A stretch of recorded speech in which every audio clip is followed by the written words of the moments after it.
available today. Right on. How are you, man? I'm okay.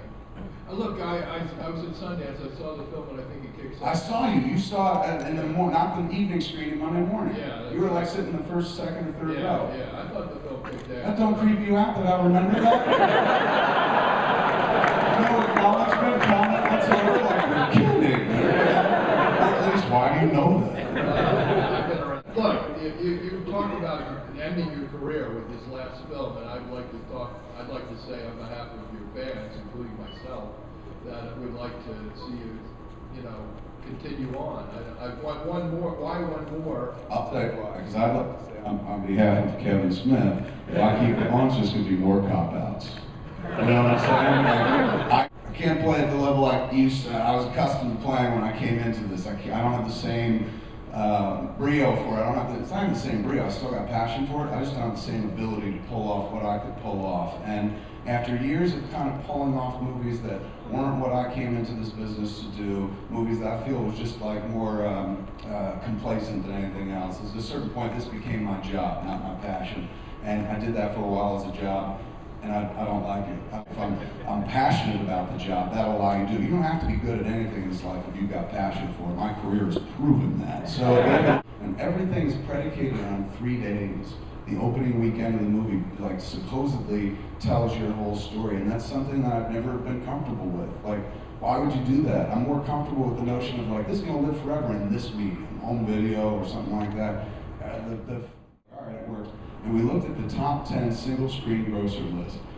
All the movies in the top 10 all time that have grossed on a single screen for one night only. And they were all Disney films with the exception of Fox had Anastasia at the bottom of the list at number 10. Everything was like fucking Lion King, Finding Nemo, blah, blah, blah, all the way down.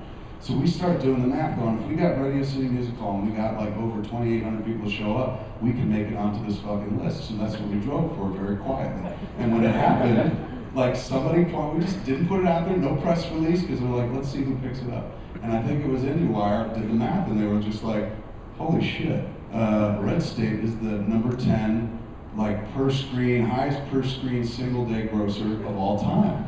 And so we looked at the list, and it's like Lion King, Finding Nemo, lovely cartoon, Disney, Red State, you know.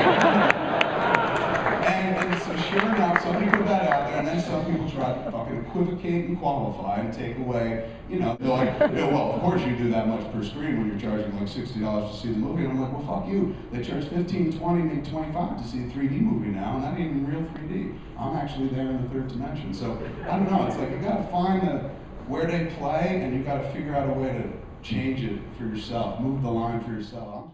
So, getting the money to make it, was waiting 4 years to find the cash to put it together, being told no repeatedly, fucking like no, or this isn't this, or this isn't this.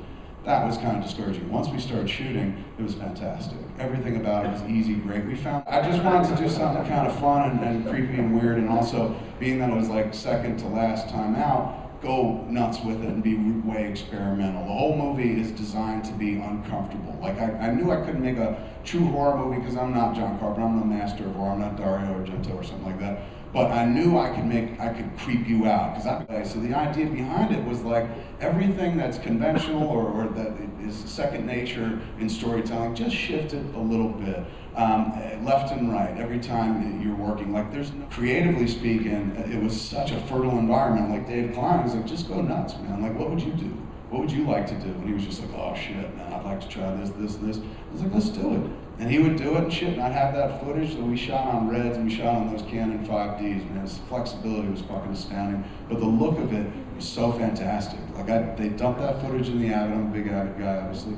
They dump it into the Avid and that night, and by the next morning, I'd cut together the scene I spent. And I'd see Dave's footage, and I'd come in the next day and be like, we gotta push it even more. Go fucking, when we're running through the house, do it like Bourne Identity. He's like, why? He's like, who cares? No rules, do it. And that was kind of neat, and I just showed the movie to Kevin. So at the end of the day, when you get to a point where you're like, I'd like to express myself in a different way. We're kind of lucky like that, where you can do something else creative, still kind of have the same feeling of self-expression, but change the game completely. Like, I want to be that guy that film talks about when I leave, like, oh, he was the best fuck ever, why did I let him go? I want film to miss me like my high school girlfriend. Thank you. Oh, totally. Thanks, Kevin. You're the man. Thank you. Any chance we can have a Chasing Amy like love story in the hockey just to give some of those Chasing Amy fans a little love? There is the most beautiful love story I've ever written in Hit Somebody. It's better